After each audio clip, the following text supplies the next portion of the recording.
To all the men I have ever loved. You know, the first time I met you, you were left-handed.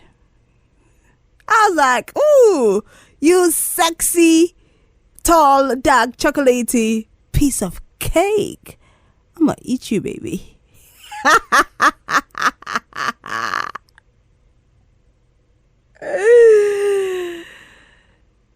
I took steps closer to you. And while I thought you were taking a step closer to me, it was just a fantasy. While another loved me, you were the only one my eyes were on. Instead of I to be sleeping, I thought of how you said a word or how you come alive when you're talking about something you're passionate about how we spent hours speaking about nothing, and at the end of the conversation we don't even remember what each other said. What only matters is that, oh my God, this is a safe space, this is a breath of fresh air. And while I held that deeply, while that made me so happy, while that, lightened up my world, I thought it was the same for you. Because, we're all laughing, we're all enjoying the conversation. What do you mean?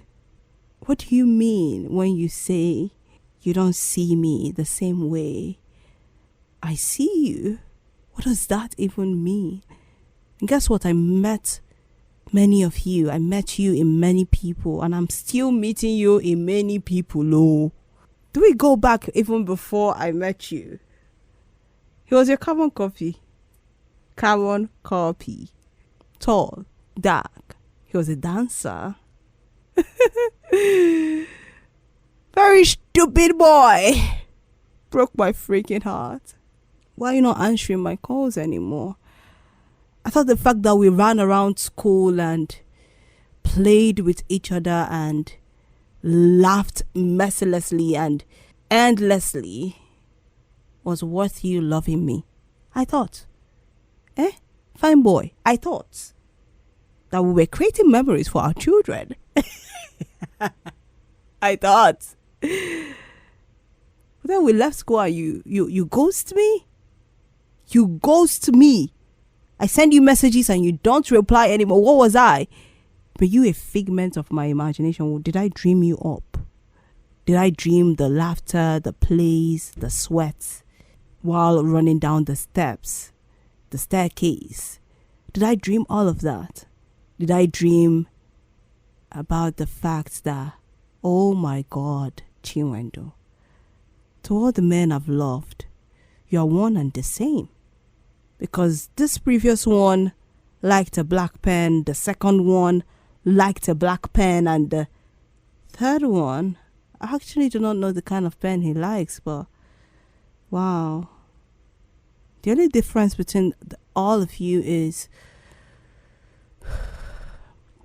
I met you at different phases in my life, even though upon still. You guys never saw me like I saw you. Is everybody okay? Is everybody alright? At least the first time I met you, I was naive, I was shy, I had low self-esteem, I didn't even like myself, I didn't even think I was beautiful. But you made me, happy. And while I knew you liked one of my friends, I was just like, it's okay. The friendship is okay, right? It's better now. And then you ghosted me. Then I met you again. Now you were left-handed. That was an interesting change because I actually wanted someone that was left-handed. And Jesus Christ, stupid boy. It grew deeper. It felt like we were soulmates. It felt like there was something kind of like pulling us together to each other. Then at the end of the day, you tell me, I actually wanted to ghost you because I could see that you liked another person, and I couldn't bear to think that you ghosted me before. Now I met you again and you're liking another person. I thought we grew deeper in this relationship. I thought we had an emotional connection that can't be broken. So tell me why you're liking another person. Do you like talking to her? I know she looks differently than I look. I know she looks like a speck. I know you're physically attracted to her, but I spend hours on the phone with you, you stupid boy. I spent hours on the phone with you. I was your safe space. You friend zoned me. Are you okay? Are you all right? I wanted to ghost you, but then there's no glory in ghosting. I mean, you ghosted me before. I mean, I should, do my payback. Who is going to get hurt? But then I couldn't do it. I told you that, can't you see? Are you blind? Though I didn't think you were blind. You were just in denial. Then you muddled something up and just told me. I was just like, oh, Jerry, whatever. Let's just move on. I kind of like dropped you. Then guess what? I met you again. Hey, God. I said, Jesus, Oluwa shanu me. Why am I meeting you again? Why can't I have peace of mind? To the extent I said, no more, Lord.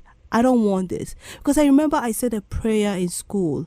For the first time, you ghosted me. I said, dear Jesus, I want to meet exactly this person. But they should be obsessed with me. They should like me. So take all of the character of this person, even how they look, but make them like me, right? That's the missing piece. They should like me. I'm tired of undergoing all of this unrequited love. Oh, you just learned the correct pronunciation of that word. You used to say requited. You used to say you are the queen of unrequited love, but it's actually unrequited or requited love. Interesting stuff.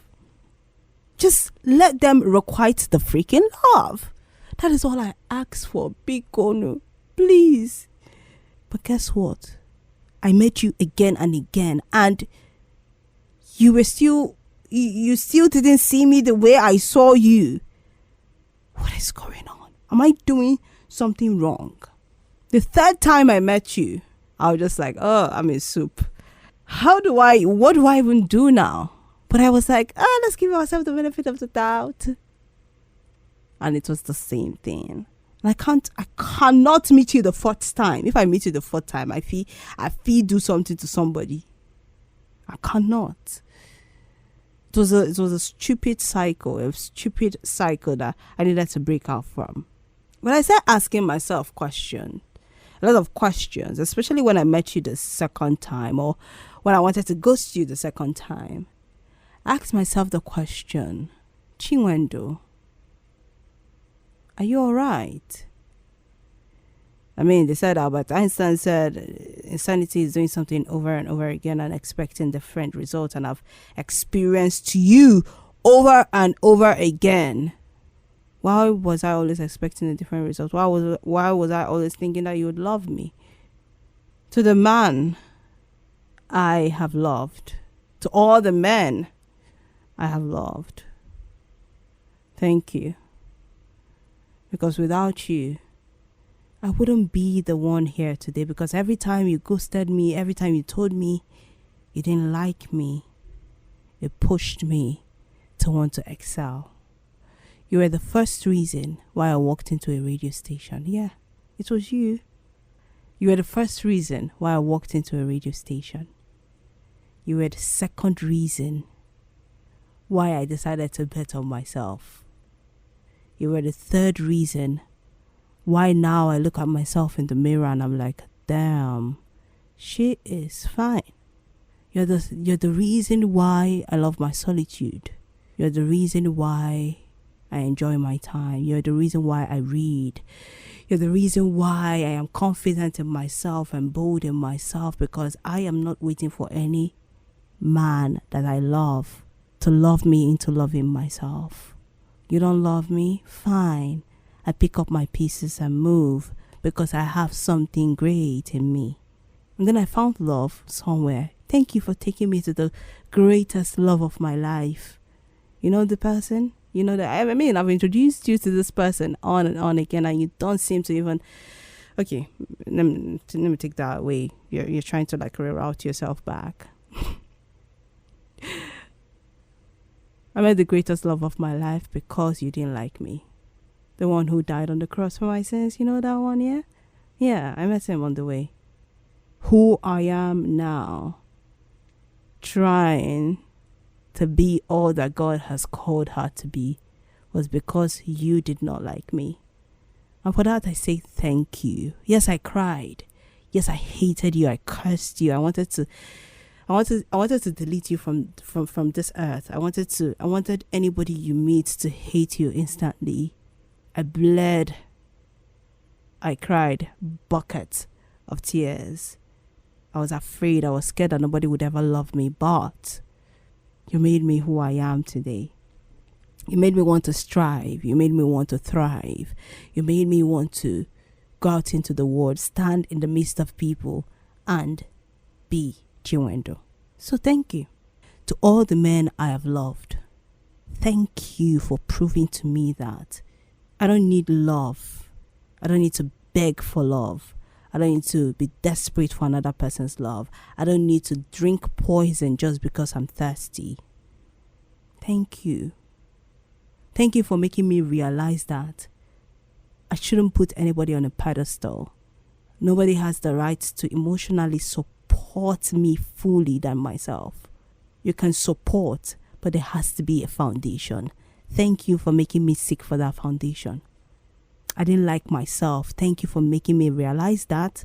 And thank you for helping me go on that journey of self-love, of self-realization. Thank you.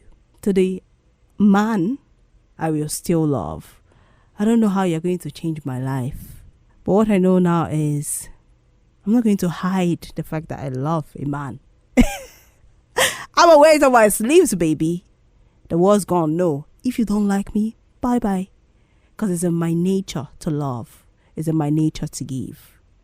And I will give without holding back.